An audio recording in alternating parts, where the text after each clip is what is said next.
संसार में जो भी जन्म लेकर आता है, कोई भी परमानेंट रहने के लिए नहीं आता। किराए का मकान, शरीर मिलता है। ये जो शरीर है ये भी किराए में मिलता है, ये भी उसका नहीं होता। लेकिन फिर भी मनुष्य तू मैं मेरा मेरा, इसी में उसका पूरा जीवन निकल जाता है। मां आया है हरि भजन को, लेकिन तू मैं करने में उसका जीवन बीत जाता है। मां जो भी ये संसार में आत्म कल्याण करना चाहता है, वो तू मैं छोड़कर केवल और केवल वासुदेव सर्वम करके गोविंद को जो भजता है, उसका तो बेड़ा पार होता है। नहीं तो वो तो खाली हाथ आया था और खाली ही हाथ चला जाता है। जिस समय मनुष्य जन्म लेकर आता है, उस समय उसके पास कोई नाम नहीं होता, केवल सांस लेकर आता है इस पृथ्वी में। और जब जाता है तो उसके पास नाम होता है। कौन गया? फलाने जी गए, नाम होता है, लेकिन सांस नहीं होती। इसी नाम और सांस के बीच की जो यात्रा है, उसको जीवन कहते हैं। हे मां, जो भी इस संसार में आया है किसी उद्देश्य के साथ आया है।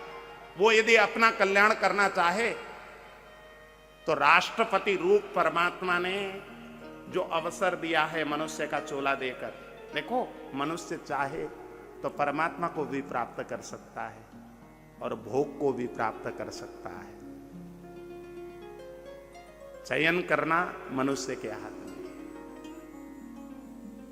वो भोग करेगा तो उसका पतन होगा, परमात्मा का चिंतन करेगा तो उसका कल्याण हो जाएगा।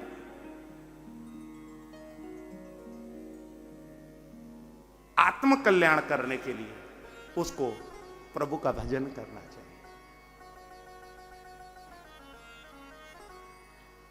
एक बार एक राष्ट्रपति जेल का मुआयना करने चले गए। बड़े ध्यान से सुनना। जेल में जाकर जेलर को कहा कि हम यहां के कैदियों से मिलना चाहते हैं। अब कैदियों को जेलर राष्ट्रपति से मुलाकात कराने लगा। अब जेलर ने कहा कि हे कैदियों, राष्ट्रपति के पास इतनी पावर होती है कि मृत्युदंड दिया हुआ न्यायाधीश का जो मृत्युदंड का जो प्रावधान है, उसको भी राष्ट्रपति माफ दे सकता है, माफ करवा सकता है। इतनी ताकत रहती है। तुमको कुछ मांगना है तो राष्ट्रपति से मांग लो। अब एक एक करके कैदी आम है राष्ट्रपति के पास मांगने के लिए। क्या मांगते हैं?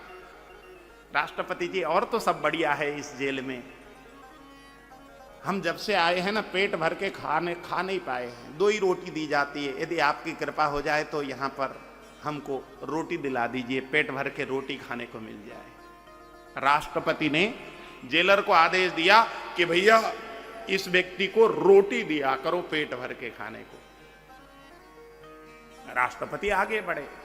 दूसरे कैदी ने कहा, राष्ट्रपति जी और तो सब ठीक है, मैं घर में डनलप के गद्दे में सोया करता था, यहां जब से आया हूं यहां तो दरी में सोना पड़ता है, नींद नहीं आती। यदि एक डनलप का गद्दा आप दिलवा देंगे तो मेरी नींद आ जाया करेगी। राष्ट्रपति ने आदेश दिया, भैया इसको डनलप का गद्दा दे दो। राष्ट्रपति आगे बढ़े। तीसरे कैदी ने कहा, राष्ट्रपति जी और तो सब ठीक है, लेकिन मच्छर बहुत काटते हैं, एक मच्छरदानी मिल जाए। राष्ट्रपति ने आदेश दिया कि भैया इसको एक मच्छरदानी लाकर दे दो। आदेश देकर राष्ट्रपति आगे बढ़े। चौथे ने कहा कि और सब ठीक है राष्ट्रपति जी, यहां साबुन नहीं मिलते, कपड़े ढंग से धो नहीं पाते हम, जरा साबुन दिलवा दीजिए। चौथे को साबुन के आज्ञा दे दी। राष्ट्रपति ने आगे बढ़े। इस प्रकार छोटी छोटी वस्तुएं मांगते जा रहे हैं लोग और राष्ट्रपति आदेश देते जा रहे हैं कि भैया इसको ये दे दो, इसको ये दे दो, इसको दे दो।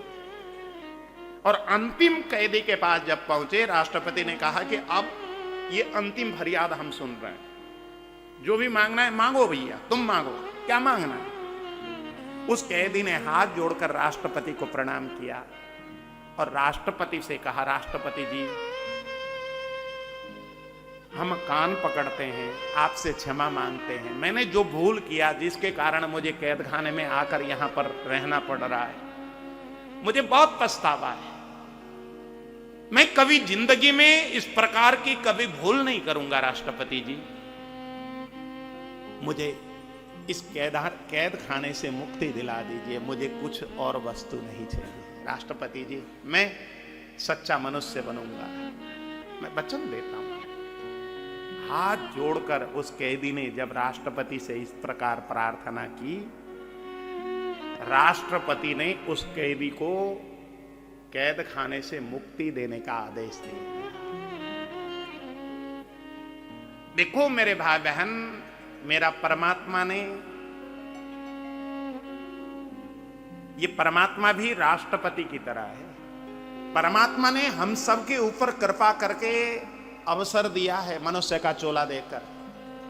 भैया, तुम जो मांगना चाहते हो मांग लो, जो पाना चाहते हो पालो। भगवान ने अवसर दिया मानव का चोला देकर, और उस अवसर को हमने यदि अवसर के रूप में न लेकर यदि छोटी छोटी वस्तुओं में हम फंस गए, फिर तो हमसे ज्यादा आत्मघाती कौन होगा? हाँ? अवसर रोज नहीं मिलता, अवसर एक ही बार मिलता है। राष्ट्रपति ने अवसर तो सभी कैदियों को दिया था, लेकिन अवसर का लाभ केवल एक कैदी उठा पाया था, वो मुक्त हो गया। उसी प्रकार हम भी मनुष्य के चोला में आने के बाद परमात्मा को प्राप्त करना चाहें तो मनुष्य का चोला प्राप्त किया हुआ मनुष्य परमात्मा को प्राप्त कर सकता है। हम परमात्मा को प्राप्ति करने की जगह हम भोग को इकट्ठा करने में जो जुटे हुए हैं, हमसे ज्यादा आत्मघाती कौन होगा? छोटी छोटी वस्तुएं, हम मंदिर में भी जाते हैं तो परमात्मा से क्या मांगते हैं? अब की बार मुझे पास करा देना। अरे पास तो तू बिना मांगे भी हो रहा है भाई। हाँ? प्रभु मेरा मकान जरा हो जाए। अरे वो तो तू परिश्रम करेगा, अपने आप प्राप्त कर लेगा। भगवान से क्यों मांगते हो? भगवान से कभी भी कुछ मांगना तो केवल और केवल मुक्ति मांगना, भगवान से भक्ति मांगना। और जब भक्ति दे देगा मेरा ठाकुर, तो ठाकुर के धाम तक पहुंचने का रास्ता प्रशस्त हो जाएगा। ये कृपा परमात्मा की हमारे ऊपर हो। ऐसी परमात्मा से वरदान मांगो भाई। कभी भी मांगना हो तो वैसे तो मांगने की जरूरत नहीं, केवल भक्ति कर लो, उसी से परमात्मा अपने आप कृपा कर लेगा। अपने संतान को देखो, जब संतान हाथ उठाती है ना रोते हुए, छोटे बच्चे जब रोते हुए आंख से आंसू बहाते हुए जब हाथ उठाते हैं, तो मां उस बच्चे को गोद में लेने के लिए मजबूर हो जाती है। उसी प्रकार हम अपने ईश्वर को हाथ उठाकर आंखों से 2 बूंद आंसू गिराकर जब पुकार कर लेंगे, तो मेरा ठाकुर भी हमको अपने गोद में ले लेगा, हमारा कृपा, हमारा उद्धार कर देगा। इसलिए मेरे भाई बहन, कभी भी मेरे ठाकुर का नाम लो, हाथ खड़े करो ठाकुर के सामने और ठाकुर को पुकार करो, हमारा उद्धार हो जाएगा।